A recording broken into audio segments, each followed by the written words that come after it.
আসসালামু আলাইকুম। আজকে আমি আপনাদের মাঝে হাজির হয়েছি এমন একটা বিষয় নিয়ে যেটা আমরা মাঝে মাঝেই সবাই চিন্তা করি। আমার এত দুঃখ কেন? পৃথিবীতে তো সবাই ভালো আছে। সব কষ্ট কি আমার? আল্লাহ কি আমাকেই দেখে? চলুন বন্ধুরা, আজকে আমরা এই বিষয়ে একটু জেনে আসি। মাঝে মাঝে ভীষণ কষ্ট লাগে। বুকের ভেতরে বাসা বাঁধে দুঃখের কালো মেঘ।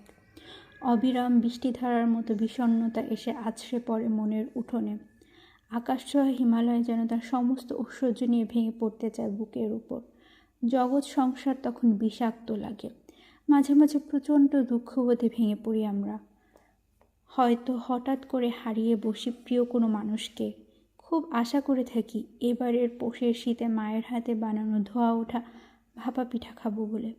কিন্তু পৌষ আসার আগেই মা হয়তো দুনিয়ার পাট চুকিয়ে ওপারে পাড়িয়ে জমিয়েছেন। অথবা আস্তে আস্তে করে জমানো টাকা, যে টাকা দিয়ে বাবাকে ঈদে উপহার দিয়ে চমকে দেব ভেবেছিলাম, ঈদ আসার আগেই হয়তো বাবা চলে গেলেন রবের সাক্ষাতে। এমনও হতে পারে ভালো বেতনের কোনো চাকরি হঠাৎ করেই চলে গেল। অথবা আমার এক বন্ধু আমার সামনে যোগ্যতা নিয়ে জীবনে সাই সাই করে উন্নতি করছে, কিন্তু আমি কিছুই করতে পারছি না। আমার বন্ধু আমার সমান খাটাখাটুনি করে খুব ভালো রেজাল্ট করছে, কিন্তু আমি পারছি না। পারিবারিক অথবা দাম্পত্য জীবনেও খুব একটা ভালো যাচ্ছে না। ব্যবসায় লোকসান হচ্ছে, খেতে ফসল নষ্ট হচ্ছে, উর্বরতা হারাচ্ছে আবাদি জমি, মরে যাচ্ছে গবাদি পশু, বন্যায় ভেসে গেছে একমাত্র আশ্রয়, অগ্নিকাণ্ডে পুড়ে ছাই হয়ে গেছে তিলে তিলে জমানো সম্পদ। মাথার উপর বেড়েই চলেছে ঋণের বোঝা। আবার এমনও হতে পারে কাছের মানুষগুলো আস্তে আস্তে দূরে সরে যাচ্ছে। সবচেয়ে প্রিয় বন্ধুটিও আজ আর ফিরে তাকাচ্ছে না। বাড়ছে দূরত্ব, ভেঙে যাচ্ছে সম্পর্কের বন্ধন। এমন নানা রকম জীবনের সমস্যার মুখোমুখি কম বেশি আমরা সকলেই হয়ে থাকি। আমরা ভেঙে পড়ি, ভেতরে ভেতরে গুঁড়িয়ে যাই, আশাহত হই। বিষণ্ণতার বিষবাষ্পে ছেয়ে যায় আমাদের হৃদয়কোণ। কিন্তু আমাদের সাথে কেন এমনটা হচ্ছে? আমরা সকলেই পরীক্ষা শব্দটির সাথে পরিচিত। স্কুল, কলেজ ও ইউনিভার্সিটিগুলোতে আমরা পরীক্ষা দিই। পরীক্ষায় পাশের জন্য আমরা দিন রাত পড়াশোনা করি, নোট করি, নিয়মিত ক্লাস করি। দুনিয়ার জীবনটাও আল্লাহর পক্ষ থেকে আমাদের জন্য ঠিক সেরকম একটা পরীক্ষা। আল্লাহ সুবহানাহু ওয়া তাআলা আমাদের এই দুনিয়াতে পাঠিয়েছেন পরীক্ষা করার জন্যই। আমরা তার অনুগত বান্দা কিনা তা যাচাইয়ের জন্য না।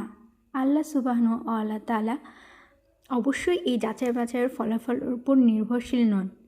তিনি আলিমুল গায়েব, ভূত ভবিষ্যৎ সব কিছুই তিনি জানেন। তিনি জানেন আমাদের মধ্যে কে কে তার অনুগত আর কে কে তার অবাধ্য। চাইলেই তিনি আমাদের দুনিয়াতে না পাঠিয়ে সরাসরি আমাদের রূহ তথা আত্মাগুলোকে হয় জান্নাতে আর না হয় জাহান্নামে দিয়ে দিতে পারতেন। কিন্তু তিনি এমনটি করেননি, কারণ তিনি আমাদের কোনো প্রশ্ন করার সুযোগ দিতে চাননি। কীরকম প্রশ্ন? কিয়ামতের মাঠে যাতে আমরা অভিযোগ করে বলতে না পারি, আপনি আমাদের তো পরীক্ষাই করেননি, পরীক্ষা ছাড়াই আমাদের জাহান্নামে পাঠিয়েছেন। অথচ আমরা পরীক্ষা নিলে আজকে আমি জাহান্নামের বদলে জান্নাতে থাকতে পারতাম।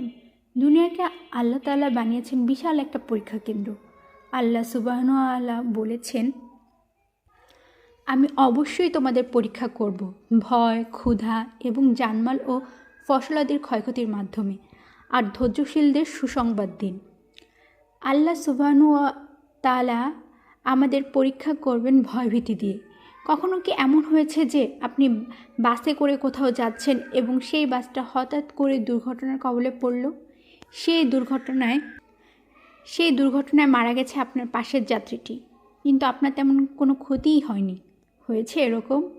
দূরের যাত্রার বিরক্তি কাটাতে একটু আগেও দুজনে পাশাপাশি দিব্যি খোশ গল্প করছিলেন, কিন্তু কয়েক মিনিটের ব্যবধানেই আপনার পাশে সেই সহযাত্রী এখন মৃত আর আপনি জীবিত রয়ে গেলেন। এই দুর্ঘটনায় কিন্তু আপনারও মৃত্যু হতে পারত। পাশের সহযাত্রীর মতো আপনিও কিন্তু লাশে পরিণত হতে পারতেন। আপনার নামের পাশে আহত শব্দের বদলে শোভা পেত নিহত শব্দটি। কিন্তু আল্লাহ সুবহানাহু ওয়া তাআলা আপনাকে বাঁচিয়ে দিয়েছেন। চাক্ষুষ এই ভয়ানক দৃশ্য অবলোকন করিয়া আল্লাহ আপনাকে পরীক্ষা করেন। তিনি দেখতে চান যে আপনি এই দৃশ্য থেকে শিক্ষা নেন কিনা, তার শুকর আদায় করেন কিনা, তার অবাধ্যতা থেকে ফিরে আসেন কিনা। তিনি দেখতে চান এই মৃত্যুর দৃশ্যটা আপনার হৃদয়ে কতটা প্রভাব ফেলে, আপনার বোধোদয় ঘটে কিনা। এরকম বিভীষিকাময় দৃশ্য দেখে আপনি মৃত্যু ভয়ে কাতর হয়ে পড়েন কিনা, সেটাই হলো আপনার জন্য পরীক্ষা। জীবনে এমন আরও বহু ঘটনার সাক্ষী আপনি হতে পারেন। লন্ডনে যাওয়ার জন্য আপনি বুধবার সকালের বিমানের টিকিট চেয়েছিলেন, কিন্তু পেয়েছেন বুধবার বিকেলের। সকালের টিকিট না পাওয়ায় আপনার প্রচণ্ড মন খারাপ। হতে পারে সকালের টিকিট না পাওয়ার লন্ডনে কোনো একটি পার্টিতে আপনি অংশগ্রহণ করতে পারবেন না।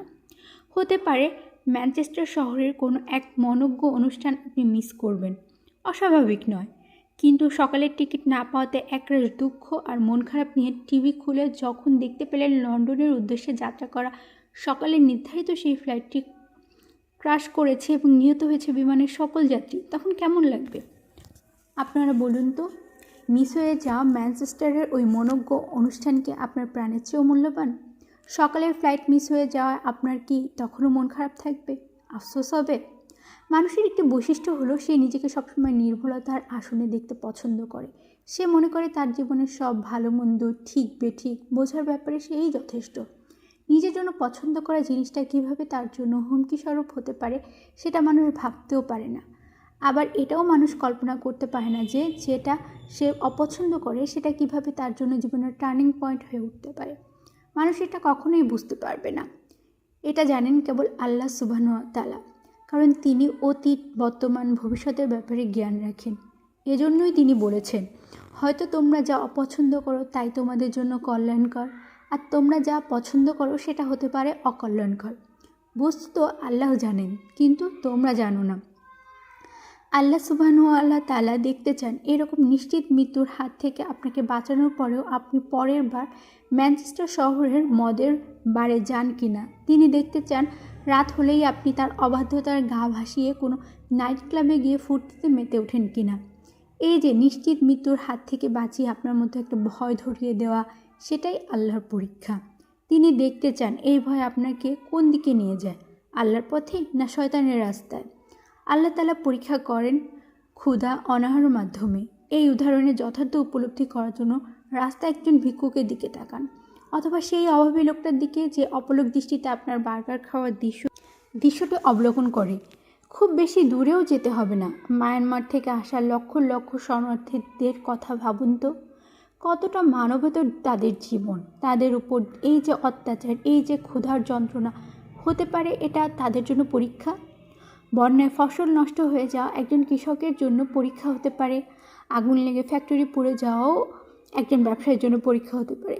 মা বাবা, স্ত্রী, সন্তান কিংবা কাছের কেউ মারা যাওয়া সহ নানাভাবে আল্লাহ সুবহানাহু ওয়া তাআলা আমাদের পরীক্ষা করতে পারেন। রোগ, শোক, জরা, ক্লিষ্টতা ইত্যাদি হতে পারে আল্লাহর পক্ষ থেকে বান্দার জন্য পরীক্ষা স্বরূপ।